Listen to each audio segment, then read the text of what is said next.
कौवे का जोड़ा रहता था। दोनों पति पत्नी एक दूसरे को बड़े दिलोजान से चाहते थे। कौवे की जो पत्नी थी वो बड़े ही जिज्ञासु स्वभाव की थी। वह हर समय अपने पति से कुछ ना कुछ पूछती रहती थी। एक रात जब दोनों पति पत्नी गंगा किनारे एक वृक्ष की डाली पर बैठे हुए थे तो कौवे की पत्नी कौवी अपने पति से कहती है कि हे स्वामी, आज मेरा मन बड़ा ही व्याकुल है। आज मुझे बहुत ही ज्यादा बेचैनी हो रही है। हे स्वामी, कुछ ऐसा उपाय करो जिससे मेरा मन कुछ हल्का हो जाए। प्रिय दर्शकों, जब कौवा अपनी पत्नी की इन बातों को सुनता है तो कौवा अपनी पत्नी से कहता है कि हे प्रिय, ऐसा क्या कारण है जिससे तुम्हारा मन इतना व्याकुल है? आखिर मुझे ऐसा क्या करना चाहिए जिससे तुम्हारी व्याकुलता दूर हो जाए? यह सुनकर के कौवी कहती है कि कोई ऐसी कहानी सुनाओ जिसे सुनकर मेरे मन को शांति मिल जाए और कुछ ज्ञान प्राप्त हो। इस प्रकार से कौवा अपनी पत्नी को कहानी सुनाने लग जाता है और अपनी पत्नी से कहता है कि हे प्रिय, मनुष्य कितना भी गरीब क्यों ना हो, इन 4 व्यक्ति को अपने साथ हमेशा रखना चाहिए। इनका कभी अपमान नहीं करना चाहिए। फिर कौवी कहती है, हे स्वामी, वो कौन 4 व्यक्ति हैं जिसे किसी भी मनुष्य को अपने साथ रखने चाहिए?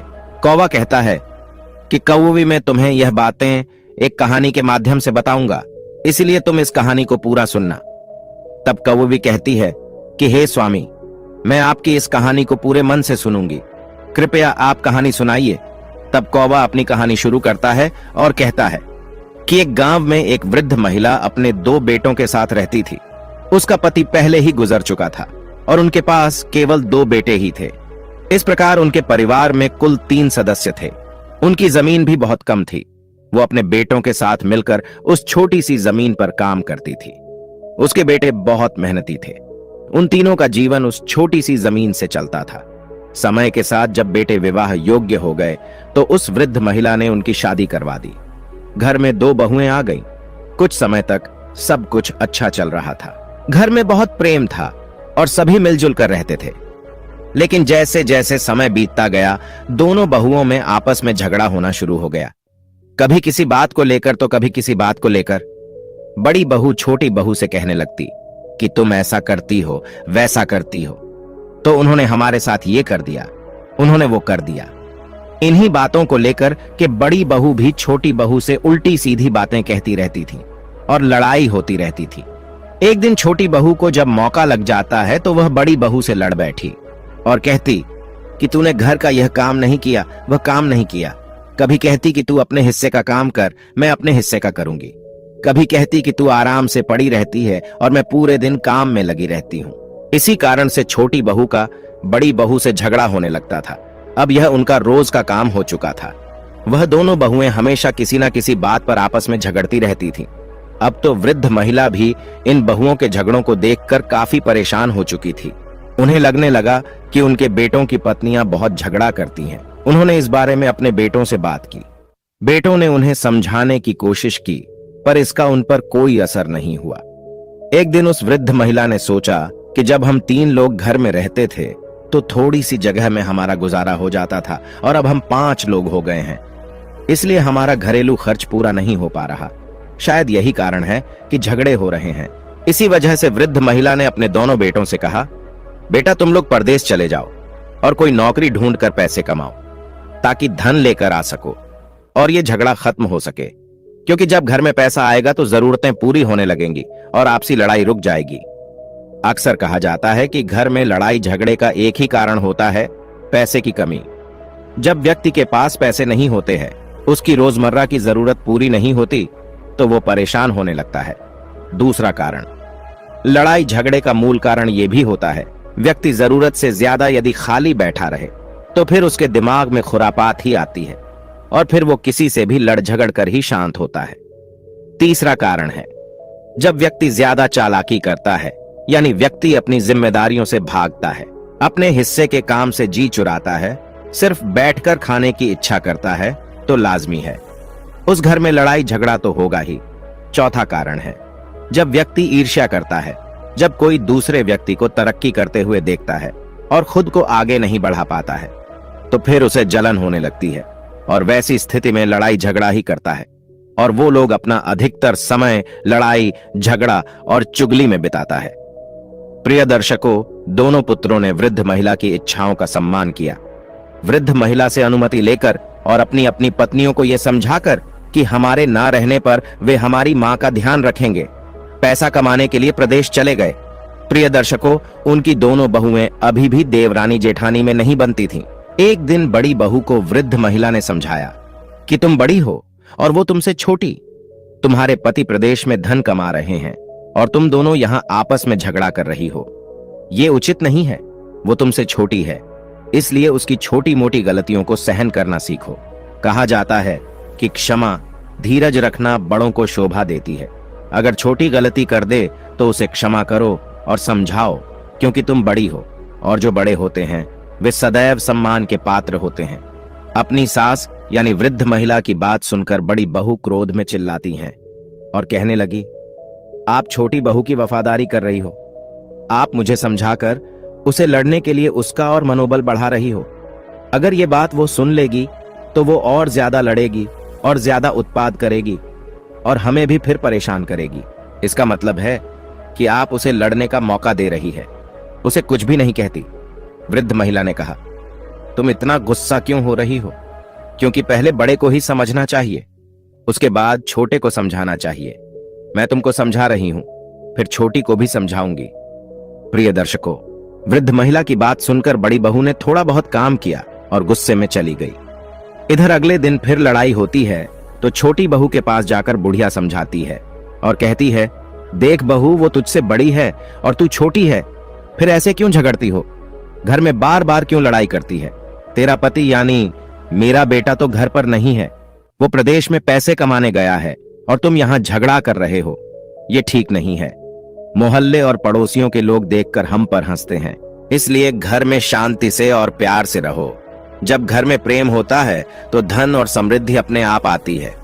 छोटी बहू ने सोचा कि ये वृद्ध महिला बड़ी बहू का पक्ष ले रही है। छोटी बहू कहने लगी, अरे बुढ़िया, तुम ज्यादा हमें समझाने की कोशिश मत करो और नहीं तो मैं तुम्हारा भी अपमान कर बैठूंगी। मैं जानती हूं तू अपनी बड़ी बहू को बहुत चाहती हो और मुझे फूटी आंख से भी नहीं देखती।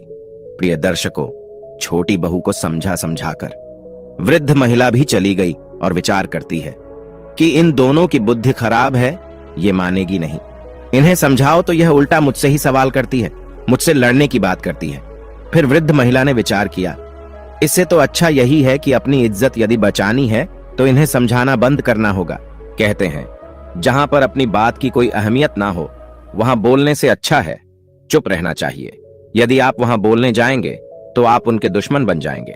वृद्ध महिला सोचने लगी कि मेरी बात किसी को पसंद नहीं आ रही है, उल्टा ये दोनों मुझ पर हावी हो जाती है। अगर किसी दिन हाथ उठा दिया, यदि ये दोनों कभी मुझे मारने लगी तो मैं अपना मुंह दिखाने लायक नहीं रहूंगी, इसलिए उन्हें समझाना मेरे लिए मुश्किल है। प्रिय दर्शकों, अब वो दोनों बहुएं अपनी सास यानी बुढ़िया से बहुत घृणा करने लगती है। कोई भी उनसे खाने के बारे में नहीं पूछती। बुढ़िया को खुद ही रसोई में जाकर खाना लेना पड़ता है। वो बुढ़िया से इतनी नफरत करने लगी कि दोनों बहुएं बुढ़िया को अपने घर में रखना नहीं चाहती थी। वो सोचती थी कि काश ये बुढ़िया घर से भाग जाए या मर जाए, लेकिन उन्हें ऐसा कोई बहाना नहीं मिल पा रहा था जिससे वो बुढ़िया को घर से बाहर निकाल सके। प्रिय दर्शकों, अगला दिन होता है तो उन्होंने अपनी लड़ाई फिर शुरू कर दी। तब वृद्ध महिला ने एक कट्टा उठाया और घास काटने के लिए जंगल में चली गई, क्योंकि कहते हैं व्यर्थ की लड़ाई झगड़ा अपने कानों से सुनना भी नहीं चाहिए। अगर आप खड़े होकर वो लड़ाई सुनेंगे तो हो सकता है कि आपको बोलना भी पड़ जाए। इसीलिए सबसे अच्छा तरीका है वहां से निकल जाओ। वृद्ध महिला घास काटने के लिए जंगल में चली गई और शाम को लौट कर आई। तब तक उन दोनों की लड़ाई खत्म हो चुकी थी। इसी तरह से जब अगला दिन होता है, उनकी लड़ाई शुरू हो जाती है तो बुढ़िया अपना कट्टा उठाती है और घास काटने के लिए जंगल की ओर निकल जाती है। जब वो वृद्ध महिला जंगल में घास काट रही थी, तभी उसके पास एक विशाल सर्प वहां आ गया। विशाल सर्प को देखकर वृद्ध महिला भय से कांपने लगी। उसे लगा कि आज उसकी जान नहीं बचेगी और सर्प उसे निश्चित रूप से खा जाएगा। भय से कांपती वृद्ध महिला को देखकर सांप ने मनुष्य की भाषा में बोलना शुरू किया और कहा, माता तुम डरो मत, तुम्हें कोई हानि नहीं पहुंचाऊंगा। मैं यहां तुमसे अपना दुख साझा करने आया हूं, क्योंकि मैं बहुत परेशान और दुखी हूं। सर्प के मनुष्य की भाषा में बोलने पर वृद्ध महिला के दिल को कुछ शांति मिली। उसने एक गहरी सांस ली और सोचा कि सर्प मनुष्य की आवाज में बोल रहा है। फिर वृद्ध महिला ने पूछा कि हे नाग, बताइए आपको क्या परेशानी है। तब नाग कहने लगा, हे माता, कई दिनों से मैं भूखा हूं, मुझे खाने के लिए कुछ नहीं मिल रहा है। यदि आप मुझे कुछ खाने को दे दो तो मेरे प्राण बच जाएंगे। मैं बिल्कुल मरने की कगार पर पहुंच चुका हूं, क्योंकि मैं जिस आश्रम पर रहता था उस आश्रम के जो ऋषि थे अब उनका देहांत हो चुका है। वो एक गाय पालते थे, उस गाय का दूध मुझे पिलाते थे और स्वयं भी पीते थे। उसी से मैं जीवित था, लेकिन हमारा पालन करने वाले, मुझको दूध पिलाने वाले हमारे जो ऋषि थे वो अब इस दुनिया को छोड़कर चले गए। यदि आप मेरे लिए कहीं से भी दूध ला सके तो ये आपकी बड़ी कृपा होगी। हमारी जान को बचा लीजिए और यदि थोड़ा दूध मिल जाए तो हमें पिला दीजिए। प्रिय दर्शकों, जब वृद्ध महिला ने यह सुना तो नाग के दुख को सुनकर बुढ़िया की आंखों में आंसू आ गए और उसने कहा, हे नाग, आप चिंता ना करें, आज मैं आपको दूध अवश्य पिलाऊंगी। आप यहीं पर रुको, मैं आपके लिए दूध लेकर आती हूँ।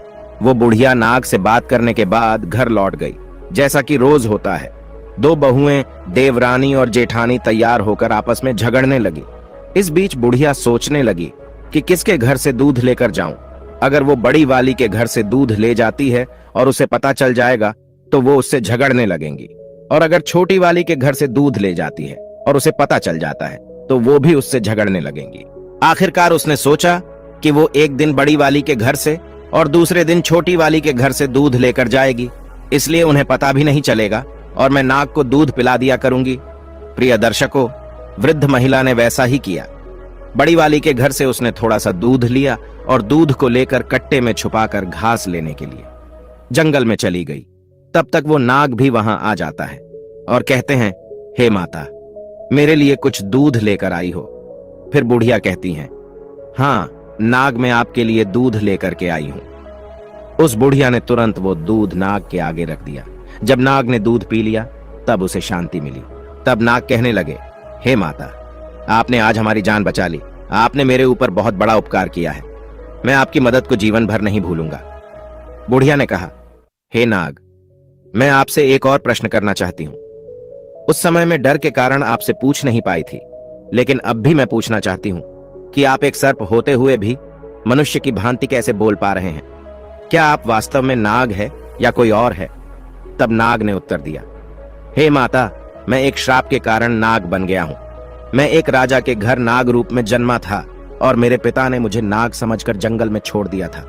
मेरा श्राप केवल 25 वर्षों का है। मेरी मुक्ति अब ज्यादा दूर नहीं है। 1 वर्ष के बाद मुझे मेरा मनुष्य शरीर वापस मिल जाएगा। मैं उस समय का बेसब्री से इंतजार कर रहा हूं। नाग देवता ने अपनी कहानी वृद्ध महिला से कही। वृद्ध महिला को उसकी व्यथा सुनकर उस पर प्यार आ गया। फिर वो रोजाना अपनी बहू के घर से दूध छुपते छुपाते लाने लगी और नाग को पिलाने लगी। कभी वो दूध बड़ी बहू के घर से लाती तो कभी छोटी बहू के घर से। इस प्रकार वो नियमित रूप से नाग को दूध पिलाने लगी। नाग भी हर रोज उस स्थान पर आता और वृद्ध महिला के हाथों से दूध पीकर बहुत खुश होते। नाग को ऐसा लगता जैसे उन्हें अपनी असली मां मिल गई हो। फिर एक दिन क्या हुआ कि बहू ने देखा कि उनका दूध रोजाना कम हो रहा है। उन दोनों बहुओं ने आपस में चर्चा की और एक दूसरे से कहा कि कोई हमारा दूध चुरा लेता है। हमारा दूध कैसे कम हो जाता है? हर तीसरे दिन हमारा दूध कम हो जाता है। बड़ी बहू ने भी कहा कि हमारा भी हर तीसरे दिन दूध कम हो जाता है। हमारे दूध को कोई चुरा लेता है, लेकिन दूध चुराने के लिए हमारे घर में कौन आएगा? फिर उन्होंने विचार किया कि केवल बुढ़िया ही रसोई के अंदर जाती है और तो कोई जाता नहीं। फिर हमारे दूध को भला कौन चुरा सकता है? पड़ोसी हमारे घर में आते नहीं हैं। तब छोटी वाली ने कहा, दीदी, तुम्हारा चोर और मेरा चोर एक ही है। चलिए हम उसे छुपकर देखते हैं।